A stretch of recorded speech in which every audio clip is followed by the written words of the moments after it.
नमस्कार दोस्तों, मैं हूं सुरेश गुप्ता। आप सभी का स्वागत है इस मेरे चैनल पर। दोस्तों, आज हम बात करेंगे कि प्राइम लेंस और जूम लेंस क्या होते हैं, दोनों में क्या फ़र्क होता है, कहां पर प्राइम लेंस यूज़ करना चाहिए, कहां पर जूम लेंस यूज़ करना चाहिए, दोनों में से शार्प इमेज किस लेंस में से ज़्यादा आती है, प्राइजेस कम ज़्यादा क्यों होती हैं, कहां पर हम लेंस में सेक्रीफाइस करके जूम की जगह प्राइम खरीद सकते हैं और कहां पर हमें जूम लेना ही ज़्यादा फ़ायदेमंद रहेगा, किन कैमरों के साथ में, किन सर्कमस्टांसेस में, किन सिचुएशंस में हमें जूम लेंस की ज़्यादा खासियत ज़रूरत होती है।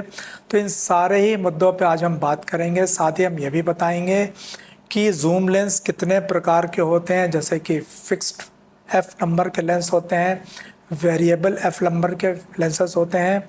तो इन जूम लेंसेस को कब, कहाँ और कैसे इस्तेमाल किया जाता है, उसके क्या फ़ायदे नुकसान होते हैं, ये सब कुछ हम आपको इस वाले वीडियो में कवर करने वाले हैं। तो आइए वीडियो को शुरू करते हैं। सबसे पहले हम बात करते हैं कि प्राइम लेंस क्या होते हैं। तो दोस्तों, ये जो प्राइम लेंस है, नॉर्मली लोगों के दिमाग में मिसकंसेप्शन रहता है कि जो छोटे लेंस होते हैं वो प्राइम लेंस होते हैं। ऐसा नहीं है, छोटे बड़े साइज से कोई फ़र्क नहीं पड़ता। बेसिकली जिन भी लेंस की जो फोकल लेंथ होती है वो फिक्स्ड होती है, कांस्टेंट होती है, उसको हम प्राइम लेंस बोलते हैं।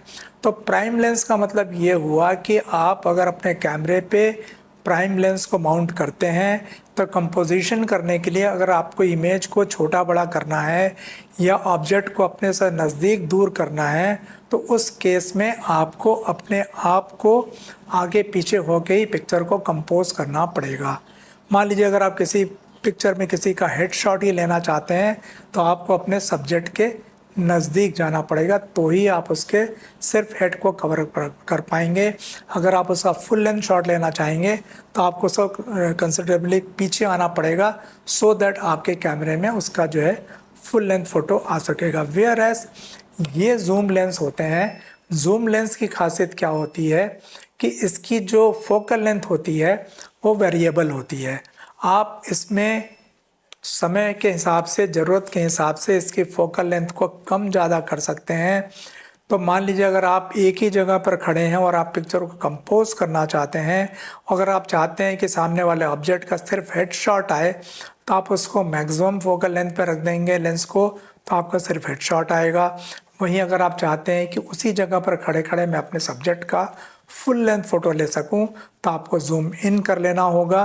तो धीरे धीरे पिक्चर जो है आपकी, मतलब आपका सब्जेक्ट आपसे दूर होता जाएगा इमेज व्यू फाइंडर के अंदर, और धीरे धीरे पहले जहाँ हेडशॉट आ रहा था उसकी जगह अब आपका पहले चेस्ट तक आएगा, फिर वेस्ट तक आएगा। ऐसे करते करते करते करते जैसे जैसे फोकल लेंथ बढ़ती जाएगी वैसे वैसे आपका फुल लेंथ फ़ोटो आने लगेगा। तो दोस्तों, सबसे पहले हम प्राइम लेंस की स्पेशलिटी एंड इनके यूजेस के बारे में बात करते हैं।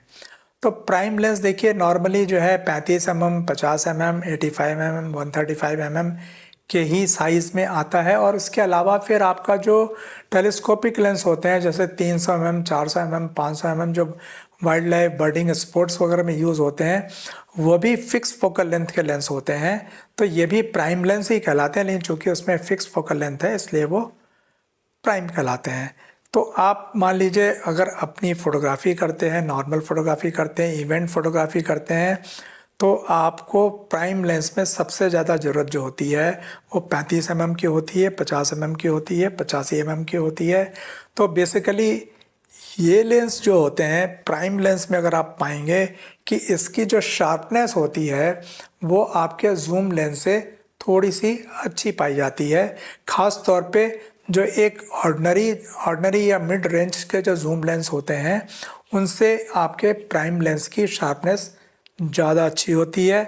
साथ ही साथ इसमें जो आपकी लो लाइट कैपेसिटी जो है बहुत ज़्यादा अच्छी होती है, क्योंकि जो प्राइम लेंस होते हैं उसमें नॉर्मली जो एफ नंबर जो होता है वो आपका 1.8, 1.4, 1.2 तक का भी पाया जाता है नॉर्मली। जबकि जो जूम लेंस होते हैं उसमें नॉर्मली जो अगर आप बहुत ज़्यादा पाएंगे तो f2.8 पाएंगे, और f2 पॉइंट भी होने की वजह से उसकी कॉस्ट बहुत ज़्यादा हो जाती है।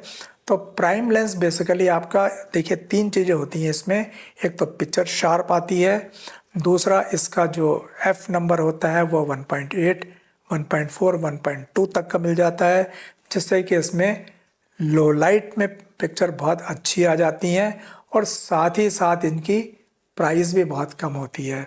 मतलब आप ये समझ लीजिए जो एक अच्छा जो जूम लेंस होता है उसकी हाफ प्राइस में या 1/4 प्राइस में आपको प्राइम लेंस मिल जाता है। अब जैसे ये 50 mm का अगर प्राइम लेंस आप मिररलेस कैमरे के लिए लेने जाएंगे तो जितने भी ब्रांडेड लेंस है, चाहे वो नाइकॉन हो, सोनी हो या कैनन हो, ये सभी आपको 45 से 60 हज़ार के बीच के रेंज में आ जाते हैं।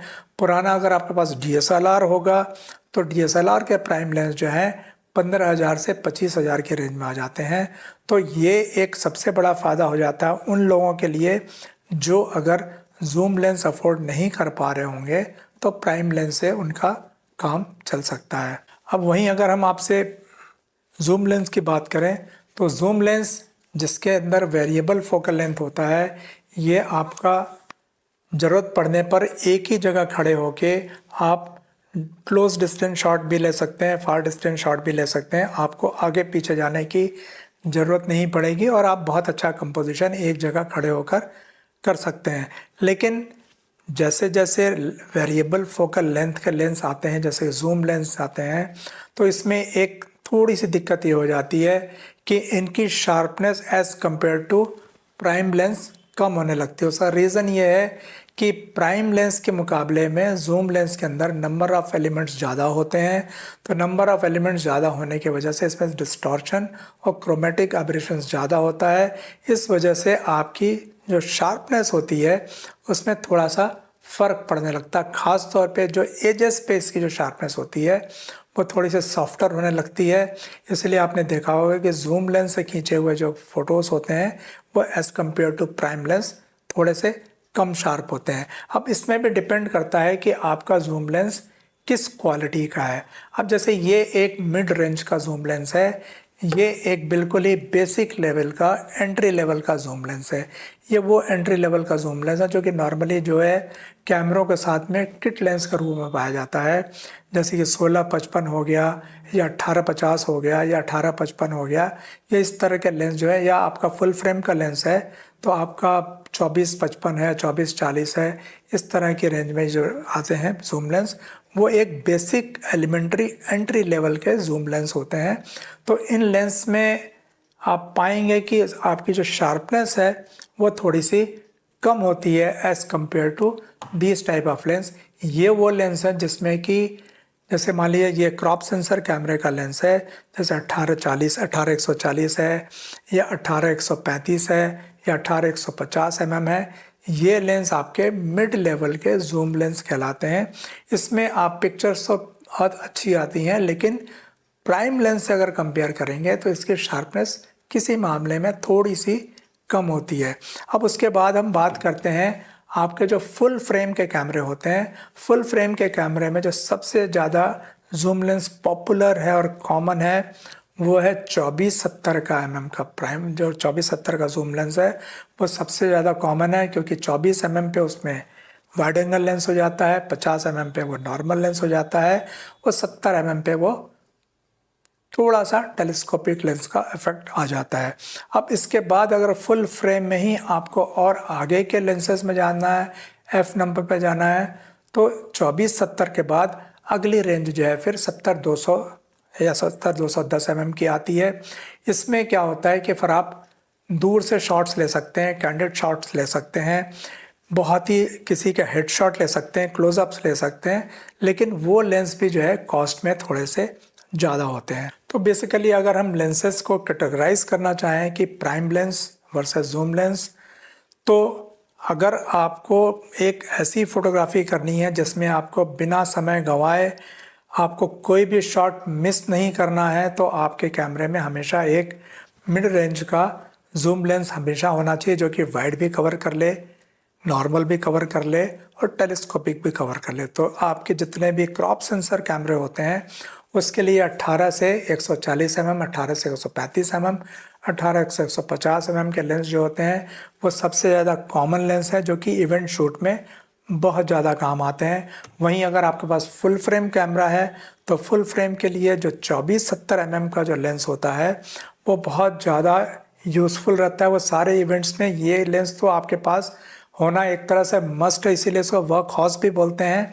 और इस लेंस से आप किसी भी इवेंट में किसी भी तरह की कोई भी फोटोग्राफी कवर कर सकते हैं। आप उसके आगे का अगर आपको शॉट लेने हैं, टेलीस्कोपिक शॉट लेने हैं, दूर से शॉट लेने हैं, तो आपको फिर 70-200 mm पे जाना पड़ता है। अब बात करते हैं कि लेंस के एफ नंबर की। तो नॉर्मली 3 तरह के लेंसेस होते हैं।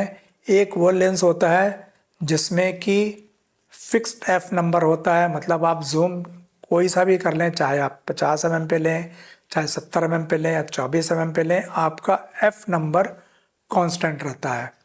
दूसरे लेंस वो होते हैं जो आप जैसे जैसे आप एफ नंबर चेंज करते जाते हैं, मान लीजिए आप 50 mm पे ले रहे हैं तो एफ नंबर कुछ और होगा, 70 mm पे ले रहे हैं तो एफ नंबर कुछ और होगा। तो इस तरह की जो रेंज होती है उसमें एक नॉर्मली जो है 3.5 से 6.5 एफ नंबर तक के बीच के लेंस होते हैं। जैसे कि ये जो एक आम लेंस होता है क्रॉप सेंसर कैमरे का, जो एलिमेंट्री एंट्री लेवल के जो लेंस होते हैं उसमें इस तरह की चीज़ें होती हैं कि ये लेंस जो है 18-140 का है, तो इसमें एफ नंबर जो होती है वो आपकी 3.5 से 6.3 तक जाती है। मान लीजिए अगर आपने इसको 140 mm फोकल लेंथ पे कर दिया तो इसका एफ नंबर अपने आप 6.3 हो जाएगा। वहीं अगर आपने 18 mm पे कर दिया तो आप इसको मैक्सिमम अपर्चर 3.5 के ऊपर शूट कर सकते हैं। लेकिन वहीं अगर आपका जो फुल फ्रेम का जो फिक्स्ड कांस्टेंट एफ नंबर का जो लेंस होता है, जैसे कि 24-70 है f4 या 24-70 f2.8, इसको आप किसी भी एफ नंबर पे लगा के जो भी उस समय अपर्चर लगाएंगे, मान लीजिए आपने 24 mm पर 4 लगाया, f4 लगाया, तो अगर आप उसको 50 mm कर देंगे या 70 mm कर देंगे तो भी वो f4 ही रहेगा। उसी तरीके से अगर मान लीजिए आपका 24-70 f2.8 है, तो अगर मान लीजिए आपने 24 mm के ऊपर फोकल लेंथ के ऊपर आपने f2.8 लगाया है तो आपका 50 mm पे भी f2.8 ही रहेगा, और 70 mm लगा देंगे तो भी f2.8 ही रहेगा। इसीलिए जितने भी प्रोफेशनल लेवल की जो फोटोग्राफी होती है उसमें नॉर्मली इसी तरह के लेंस प्रेफर किया जाते हैं, क्योंकि कई बार क्या है दिक्कत हो जाती है कि हमने मान लीजिए f3.5 लगा के फोकस किया, मान लीजिए 25 mm या 24 mm की फोकल लेंथ के ऊपर, और उसके बाद हमने जैसे ही जूम किया उसको मान लीजिए 70 mm कर दिया तो उसका जो है एफ नंबर चेंज होके 6.3 हो जाएगा, 5.6 हो जाएगा, और हमें ध्यान भी नहीं रहेगा, पिक्चर हमारी उस केस में अंडर एक्सपोज हो सकती है। तो इसीलिए अगर आपको प्रोफेशनल लेवल की जो फोटोग्राफी करनी होती है तो कोशिश करते हैं लोग फिक्स्ड एफ नंबर का लेंस लेने के लिए। फिर बात वहीं आ जाती है कि जैसे जैसे हमारी ये सारी चीज़ें बढ़ती जाती हैं तो लेंस की कॉस्ट भी बढ़ती जाती है। तो मान लीजिए अगर आपका ये जो एलिमेंट्री लेवल का जो एंट्री लेवल का जो लेंस है, जो कि आपके जो क्रॉप सेंसर कैमरे हैं, APS-C कैमरे हैं, उनके साथ बहुत ज़्यादा यूज़फुल है, तो ये 18-135, 18-140 और 18-105 इस तरह के जो लेंस होते हैं ये नॉर्मली 40-45 हज़ार की रेंज में आ जाते हैं, और इससे आप किसी भी वेडिंग का कोई भी इवेंट बहुत आसानी से कवर कर सकते हैं। वहीं आपके जो 24-70 mm के लेंस हैं वो चाहे f4 हो चाहे f2 हो, कॉस्ट में थोड़े से ज़्यादा हो जाते हैं। जो आपका 24-70 का f4 का लेंस है वो लगभग 80,000 के आसपास आता है। वहीं अगर आप 24-70 का f2.8 लेंस लेने जाएंगे तो वो आपका करीब करीब 1,70,000, 1,80,000, 1,60,000 इस तरह की रेंज में आता है। तो अब सवाल ये उठता है कि हमें कौन सा लेंस लेना चाहिए। बेसिकली देखिए, फोटोग्राफर्स भी बहुत तरह के होते हैं, सबकी फाइनेंशियल कंडीशंस भी बहुत अलग अलग होती हैं, उनका इस्टेब्लिशमेंट भी बहुत अलग अलग होता है, एक्सपीरियंस बहुत अलग अलग तरह का होता है, उनका इनकम लेवल भी बहुत अलग अलग तरह की रहती है। तो कोई ज़रूरी नहीं है कि किसी एक व्यक्ति को कोई लेंस सूट कर रहा है वही लेंस हमारी ज़रूरतों को भी पूरा कर देगा, ऐसा नहीं है। सबसे पहले आप ये देखिए कि आपकी ज़रूरत क्या है। तो शुरुआत करते हैं हम उन फोटोग्राफर से जिन्होंने अभी फ़ोटोग्राफ़ी शुरू की है। तो जिन्होंने फ़ोटोग्राफ़ी अभी शुरू की है तो मैक्सिमम केसेस में लोगों के पास क्रॉप सेंसर कैमरा या APS-C कैमरा ही होता है। तो APS-C कैमरे वालों को सबसे पहले एक इस तरह का 18 से 140 या 18 से 135 या 18 से 150 mm का लेंस तो लेना ही लेना चाहिए। उनके कैमरे के साथ में जो किट लेंस मिलता है 18-55 का, इसको आप ड्रॉप कर दीजिए कैमरा खरीदते समय ही। इसके बदले में 3000, 4000, 5000 जो भी बचते हो आप बचा लीजिए। ये लेंस आप एक तरफ रख दीजिए, क्योंकि ये लेंस जो है बेसिकली हॉबीस्ट के लिए है। इस लेंस से आप प्रोफेशनल फोटोग्राफी नहीं कर सकते। तो थोड़ी देर के लिए मैं इस लेंस को यहाँ से हटा देता हूँ। प्रोफेशनल फोटोग्राफर्स के लिए बात करते हैं तो ये वाला लेंस जो है आपका 18-135, 18-140, 18-150, ये आप अपने कैमरे बॉडी के साथ लीजिए और इससे आप अपनी फोटोग्राफी के सारे इवेंट कवर कर सकते हैं। अब अगर आपको लगता है कि इस वाले लेंस का चूँकि f नंबर 3.5 से ज़्यादा नहीं होता है तो हमारी ब्लड बैकग्राउंड की पिक्चर्स नहीं आ पाती, पोर्ट्रेट बहुत अच्छे नहीं आ पाते। तो in addition to this lens आप एक 50 mm का लेंस ले लीजिए।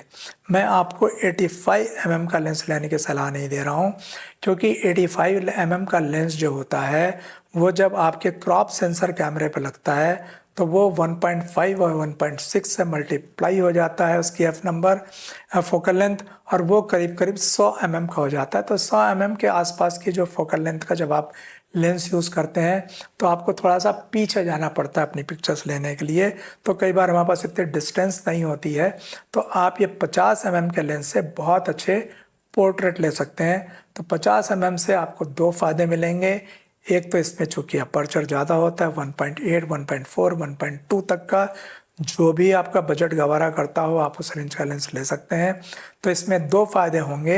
एक तो आपकी लो लाइट कैपेबिलिटी बढ़ जाएगी लेंस की, और साथ ही जब आप इससे अपना पोर्ट्रेट लेंगे तो पीछे बैकग्राउंड में काफ़ी एक अच्छा ब्लड इफेक्ट पैदा हो जाएगा और आपका सब्जेक्ट का और बैकग्राउंड का एक बहुत अच्छा सेपरेशन मिलेगा आपको। उसे पिक्चर देखने में बहुत खूबसूरत लगती है। तो किसी भी क्रॉप सेंसर कैमरे के साथ में आप ये दो लेंस अपने साथ में रखिए, आपके सारे इवेंट बहुत ही एफिशिएंसी से, बहुत ही अच्छी क्वालिटी ऑफ फोटोग्राफी के साथ में हो जाएगी। आप बहुत अच्छा ग्रुप शॉट ले पाएंगे, बहुत अच्छा आप पोर्ट्रेट ले पाएंगे, बहुत अच्छे आप किसी भी तरह की इवेंट शूट कर पाएंगे। इस वाले लेंस से आपको बैकग्राउंड ब्लर तो नहीं मिलेगा, लेकिन इससे शार्पनेस बहुत अच्छी मिलेगी, और इस प्राइम लेंस से आपको शार्पनेस भी मिलेगी और साथ साथ में ब्लड बैकग्राउंड भी मिलेगा।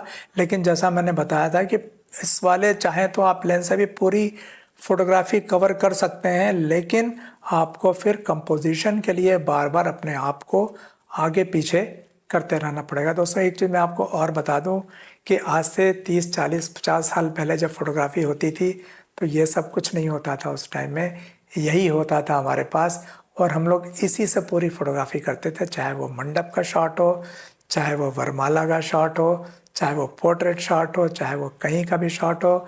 बारात में पूरा शॉट इसी लेंस से होता था, और फोटोग्राफर अपने आप को आगे पीछे करके पूरा कंपोजिशन करता था और उसी से बहुत अच्छी फ़ोटोज़ आती। इसीलिए आपने देखा होगा, अगर आप पुराने ज़माने की ब्लैक एंड वाइट पिक्चर्स देखेंगे तो आपको एक अलग ही तरह की शार्पनेस नज़र आएगी उन फोटोज़ में।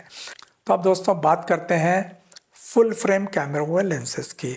अब मान लीजिए आपके पास फुल फ्रेम बॉडी है, तो उसमें भी बहुत तरह तरह के फोटोग्राफर्स होते हैं। जैसा कि मैंने अपने पिछले वीडियो में बताया था कि आप अपनी सारी रिसोर्सेस लगाकर एक फुल फ्रेम कैमरा खरीद लीजिए। तो मान लीजिए आपने अपना सब कुछ पूंजी लगा के फुल फ्रेम कैमरा खरीद लिया है। अब आपके पास लेंस खरीदने के लिए पैसे नहीं बचे हैं, पैसे कम पड़ रहे हैं। तो शुरुआती दौर में अगर आप चाहें तो एक 50 mm का लेंस ले लीजिए या एक 35 mm का प्राइम लेंस ले लीजिए, और बाद में जब पैसे आएंगे तब आप एक जूम लेंस के बारे में सोचिएगा। तो सबसे पहले हम एक 50 mm या 35 mm की बात करते हैं।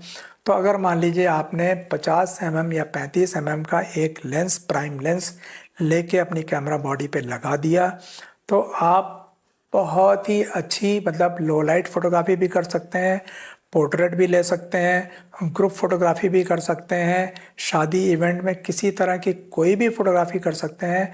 बस आपको अपने आप को आगे पीछे करते रहना पड़ेगा कंपोजिशन करने के लिए।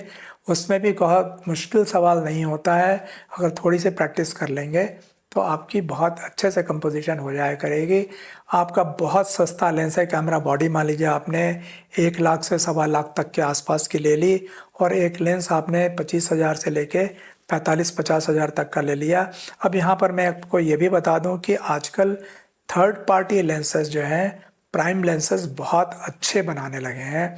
तो जैसे मैके है, विल्ट्रॉक्स है, सेवन आर्टिजन्स है, सेमियोंग है, टेम्ब्रॉन है, बहुत सारे ऐसे ब्रांड्स हैं जो कि प्राइम लेंसेज बनाते हैं। तो आपका बजट जो भी गवारा करता हो, 15,000 से लेके 30,000 तक की रेंज में बहुत अच्छे प्राइम लेंस मिल जाते हैं। तो पहला आप एक प्राइम लेंस लेके अपनी फोटोग्राफी शुरू कर दीजिए। उसके बाद जैसे जैसे आपकी इनकम बढ़ती है, आप उसमें नए जूम लेंस ऐड कर सकते हैं। अब बात करते हैं मिड रेंज के फोटोग्राफर से, जिनका बजट इतना है कि वो एक बॉडी भी ले सकते हैं और एक जूम लेंस भी ले सकते हैं। तो बेसिकली जो फुल फ्रेम कैमरे होते हैं, जो मैंने थोड़ी देर पहले बताया था आपको कि 24-70 mm का जो एक वर्क हॉर्स लेंस इसको बोलते हैं, जो कि मल्टीपर्पज़ लेंस होता है, इससे आप किसी तरह के कोई भी इवेंट कवर कर सकते हैं। तो ये लेंस नॉर्मली आपका अगर f4 का खरीदेंगे तो आपको 70,000 से 90,000 तक की रेंज में आ जाता है। तो 70,000 से 90,000 तक की रेंज का जब आप लेंस खरीदेंगे तो इस लेंस से आप इवेंट में कुछ भी शूट कर सकते हैं। 24 mm पे आप इसमें वाइड एंगल हो जाता है, 50 mm पे आपका ये नॉर्मल लेंस हो जाता है, और 70 mm पर ये हल्का सा टेलीस्कोपिक लेंस हो जाता है, जिसमें आप पोर्ट्रेट वगैरह आसानी से ले सकते हैं। अब अगर आपको लगता है कि f4 के ऊपर आपके सब कुछ आ रहा है, शार्पनेस बहुत अच्छी आ रही है, जो कि मैंने आपको एक जो स्वीट स्पॉट का फार्मूला बताया था कि f4 में भी अगर आप पाएंगे, f4 के बाद आता है 5.6 और 5.6 के बाद होता है f8। तो f8 पे लगा के अगर आप 24-70 mm के लेंस से पिक्चर्स लेंगे तो आपकी पिक्चर्स बहुत शार्प आएगी। आप अपने इवेंट में चाहे कोई सा भी रस्म चल रही हो, आप अपने इस लेंस से शूट करते रहिए, आपकी पिक्चर बहुत शार्प आएगी। लेकिन अगर आपको लगता है कि शार्पनेस तो आ गई बहुत अच्छी, मेरा अभी पोर्ट्रेट वैसा नहीं आ पा रहा है जैसा कि दूसरे लोग देते हैं, ब्लड बैकग्राउंड नहीं आ पा रहा है, बैकग्राउंड सेपरेशन नहीं हो पा रहा है, तो उसके लिए फिर अगेन आप एक प्राइम लेंस खरीद लीजिए। और इस केस में आपको एडवाइस करूंगा, फुल फ्रेम वाले लोग जब प्राइम लेंस खरीदें तो सबसे पहला प्राइम लेंस आप 85 mm का लीजिएगा। क्रॉप सेंसर वालों का मैंने 50 mm लेने के लिए बोला था, क्योंकि 50 से मल्टीप्लाई हो जाती है 1.5, तो वो करीब करीब 70-75 mm हो जाता है। यहाँ पर आपका जो 85 mm है वो भी क्रॉप सेंसर के 50 mm के बराबर ही हो जाएगा। तो 85 mm से जब आप पोर्ट्रेट लेंगे तो उसमें शार्पनेस भी आएगी और साथ में बहुत अच्छा ब्लड बैकग्राउंड भी आएगा। तो अगर मान लीजिए आपने एक 85 mm और एक 24-70 mm f4 का लेंस रख लिया, इस दो लेंस से भी आपका पूरा इवेंट बहुत अच्छे से कवर हो सकता है। तो आपका f4 का जो 24-70 लेंस है वो करीब करीब 70,000 रुपये का आएगा। आपका जो 85 mm का लेंस है वो करीब करीब 45,000 से 65,000 तक के बीच में आपका ब्रांडेड आएगा। और वही अगर आप थर्ड पार्टी जैसे विल्ट्रॉक्स है, सैमसंग है, मैके है, इस तरह का लेंस लेना चाहेंगे तो वो आपका 20,000 से 30,000 के रेंज में आ जाएगा। मतलब कैमरा हो गया आपका करीब 1.25 लाख का, लेंस हो गया 24-70 का करीब करीब आपका 70-80 हज़ार का, और एक एडिशनल लेंस हो गया आपका करीब करीब 20 से 30 हज़ार का। इसमें आपकी पूरी वेडिंग, पूरा इवेंट बहुत आसानी से कवर हो जाएगा। अब इसके बाद बात करते हैं f2.8 का 24-70 लेने के। तो आपने अगर f2.8 का 24-70 ले लिया तब तो बहुत ही अच्छी बात है। अगर आपने f2.8 24-70 का लेंस ले लिया तो उसमें आपका पोर्ट्रेट भी ले सकते हैं आप, उसमें आपका f2 के ऊपर बैकग्राउंड सेपरेशन भी बहुत अच्छा हो जाएगा, आपका ब्लड बैकग्राउंड भी बहुत अच्छा हो जाएगा। तो उस केस में आप अगर प्राइम लेंस आपके पास नहीं भी है तो भी आपका काम कुछ हद तक चल जाएगा। लेकिन फिर भी एक चीज़ तो मैं बोलना चाहूँगा कि जो प्राइम लेंस की जो शार्पनेस होती है उसका मुकाबला आपका इस लेवल का जूम लेंस नहीं कर सकता। अगर आपको बिल्कुल प्राइम लेंस के लेवल की जूम शार्पनेस चाहिए तो उस केस में फिर आपको 2 लाख 2.5 लाख से ऊपर जाना पड़ेगा। जो और आपके जी लाइन के या इस तरह के जो सुपर सीरीज़ के जो लेंसेस होते हैं उसके अंदर की जो शार्पनेस होती है उसमें आपको प्राइम लेंस के बराबर की शार्पनेस मिल सकती है। लेकिन नॉर्मली जो ये लेवल का लेंस है उसमें आप पाएंगे कि आपके प्राइम लेंस की शार्पनेस जो है अब ऑल रहती है। लेकिन अगर मान लीजिए आपके पास f2.8 का लेंस है तो काफ़ी हद तक आप वो चीज़ अचीव कर सकते हैं। अब दोस्तों एक सवाल ये भी आता है कि जब भी आप लेंस खरीदने जाएंगे तो आपको ये कैसे समझ में आएगा इस लेंस से मेरी शार्पनेस ज़्यादा आएगी या नहीं आएगी। तो देखिए इसका बहुत सीधा सच्चा आंसर तो नहीं है, क्योंकि जब तक आप यूज़ नहीं करेंगे तब तक आपका सेटिस्फैक्शन लेवल आपको नहीं समझ में आएगा। तो या तो आप इसके रिव्यूज़ पढ़ लीजिए या आपके फ्रेंड्स के पास जो लेंसेस ऑलरेडी यूज़ कर रहे हैं वो देख लीजिए, या फिर आप आजकल सभी लेंस रेंट पे भी मिल जाते हैं। आप थोड़े दिन के लिए 1 दिन 2 दिन के लिए उसको रेंट पे ले लीजिए, यूज़ करके देखिए आपको कैसा लगता है। आपका जो प्राइम लेंस है आपका जो जूम लेंस है दोनों में कंपेयर करके देख लीजिए। और उसके साथ ही साथ आपको जो भी लेंस लेने जा रहे हैं उसका अगर आपको ऑप्टिकल डायग्राम मिल जाता है तो वो लेंस की क्वालिटी को एसेस करने में बहुत काम आता है। तो देखिए बेसिकली किसी भी लेंस की शार्पनेस, किसी भी लेंस की जो इमेज परफॉर्मेंस इस बात पे डिपेंड करती है कि उसके अंदर एलिमेंट्स कैसे यूज़ किए हुए हैं। तो देखिए प्राइम लेंस जो होता है उसमें कम से कम एलिमेंट्स होते हैं, इसलिए डिस्टॉर्शन उसमें ज़्यादा नहीं होता। लेकिन जो आपके जूम लेंस होते हैं उसमें number of elements as compare to prime lens ज़्यादा होते हैं। तो अब आपको ये देखना पड़ेगा जो मेरे एलिमेंट्स हैं, जो मेरे लेंस के अंदर एलिमेंट्स यूज़ हुए हैं उनमें से कितने जो है स्फेरिकल एलिमेंट्स हैं और कितने जो है क्रोमेटिक एब्रेशन वाले एलिमेंट्स यूज़ किए हैं। तो ये लेंसेस क्रोमेटिक एब्रेशन वाले या स्फेरिकल लेंसेस जितने ज़्यादा यूज़ किए होंगे लेंस के अंदर उस लेंस की शार्पनेस और उस लेंस की क्वालिटीज़ उतनी ज़्यादा होगी। तो जब भी किसी ऑप्टिकल डायग्राम आप देखेंगे किसी लेंस का तो उसमें आप पता कर सकते हैं कि हमारे लेंस की क्या क्वालिटी है और उसमें कैसी शार्पनेस आएगी। उसके अलावा जब आप ऑनलाइन देखेंगे किसी भी लेंस के बारे में तो उनकी सैंपल इमेजेस भी रहती हैं, उसमें भी जाके आप देख सकते हैं कि इस लेंस की परफॉर्मेंस कैसी है, उसी के साथ कंपेयर कर सकते हैं। एक ही मैन्युफैक्चर जैसे आप नाइकॉन का लेने जा रहे हैं या कैनन का लेने जा रहे हैं या सोनी का लेने जा रहे हैं तो उनके अलग अलग लेंसेस के उनमें सैंपल पिक्चर्स दिए रहते हैं। उन सैंपल पिक्चर्स को भी देख के आप अंदाज़ा लगा सकते हैं कि किस लेंस की शार्पनेस किस फोकल लेंथ पे कैसी है। अगर आपको सूट कर रही हो तो उसके हिसाब से आप अपना मनमाफिक लेंस चूज़ कर सकते हैं। तो दोस्तों आज तो वैसे भी अगर आप देखेंगे मार्केट में तो लेंसेस की इतनी वैरायटी है। छोटे छोटे एफ नंबर पे अलग अलग ब्रांड्स ने अलग अलग लेंसेस निकाल रखे हैं। छोटे छोटे रेंजेस में जूम लेंस में भी आपको 16 से 20, 16 से 28, 14 से 30 मतलब अलग अलग साइज। इवन आगे जाएंगे आप तो 18 से 300, 18 से 200, इवन 100 से 400 मतलब इतनी रेंज के जूम लेंस अवेलेबल हैं और इतनी रेंज के प्राइम लेंस अवेलेबल हैं। तो ये डिपेंड करता है कि आपकी ज़रूरत कैसी है, आपकी नीड कैसी है।